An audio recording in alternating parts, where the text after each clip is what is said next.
আপনি কি কখনো ইমেইলে লোভনীয় কোনো অফার পেয়েছেন, কিংবা ইন্টারনেট ব্রাউজ করতে করতে কোনো পপআপে আকৃষ্ট হয়ে ক্লিক করতে গিয়েছেন? থামুন, একবার ভেবে দেখুন আপনি কি ইন্টারনেট ফিশিং এর শিকার হচ্ছেন কিনা। মাছ ধরার সময় যেমন টোপ ফেলে মাছদের ধোঁকা দেওয়া হয়, ঠিক সেরকম ফিশিং এর মাধ্যমে ইন্টারনেট ব্যবহারকারীদের ধোঁকা দিয়ে তাদের প্রয়োজনীয় ও ব্যক্তিগত তথ্য হাতিয়ে নেওয়া হয়। প্রতারণার মাধ্যমে জনপ্রিয় ও সুপ্রতিষ্ঠিত ওয়েবসাইট সেজে আপনার কাছ থেকে ব্যক্তিগত প্রয়োজনীয় তথ্য যেমন নাম, পাসওয়ার্ড ও ক্রেডিট কার্ডের সকল তথ্য হাতিয়ে নেওয়া সম্ভব। ফিশিং অনেক ধরনের হতে পারে। এই যেমন কিছু কিছু মেইল এসে থাকে যেখানে লেখা থাকে to restore access to your bank account, suspicious login attempt denied, lottery win, bank deposit, free pizza, free smartphone. আমরা অনেকেই এই ধরনের লিঙ্কগুলোতে গিয়ে ক্লিক করে থাকি এবং নিজেদের ব্যক্তিগত ইনফরমেশনগুলো না বুঝিয়ে দিয়ে দিই, আর এভাবেই আমরা প্রতারণার শিকার হই। প্রথমেই আমাদের প্রয়োজন নিজেদের ব্রাউজারগুলো অবশ্যই আপডেটেড রাখা।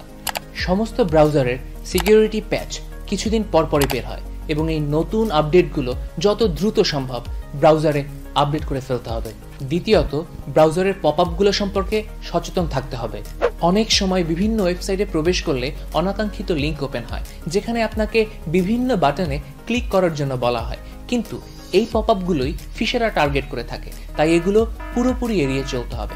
তৃতীয়ত, ইউআরএল বা অ্যাড্রেসগুলোর দিকে খেয়াল রাখতে হবে। যদি আপনাকে ইমেইলের মাধ্যমে কোনো ব্যক্তিগত তথ্য দিতে বলা হয় তাহলে প্রথমেই প্রয়োজন ওয়েবসাইটের অ্যাড্রেসগুলো চেক করে নেওয়া।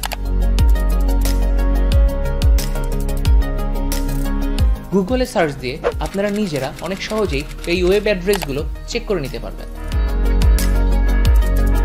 চতুর্থ, ওয়েবসাইট ও ইমেইলের সোর্স চেক করুন।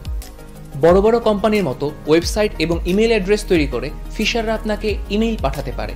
ইমেইলের ভেতরে থাকা ওয়েব লিঙ্কে প্রেস করার আগে অবশ্যই আপনাকে ইমেইলের সোর্স চেক করে নিতে হবে এবং অনেক সহজেই লিঙ্কগুলো আসল না নকল তা আপনি যাচাই করে নিতে পারবেন।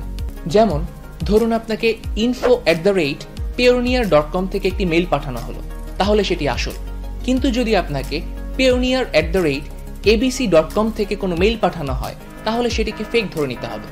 এত সচেতন থাকার পরেও যদি আপনি মনে করেন যে আপনি ফিশিং এর শিকার হয়েছেন, তাহলে যত দ্রুত সম্ভব আপনার নিজের পাসওয়ার্ড পরিবর্তন করতে হবে।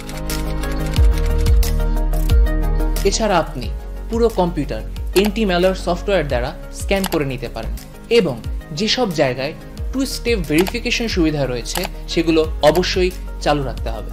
ওয়েব ব্রাউজার ব্যবহারের ক্ষেত্রে এই সতর্কতা এবং করণীয় মেনে চললে আশা করি আপনি ফিশিং এর শিকার হবেন না।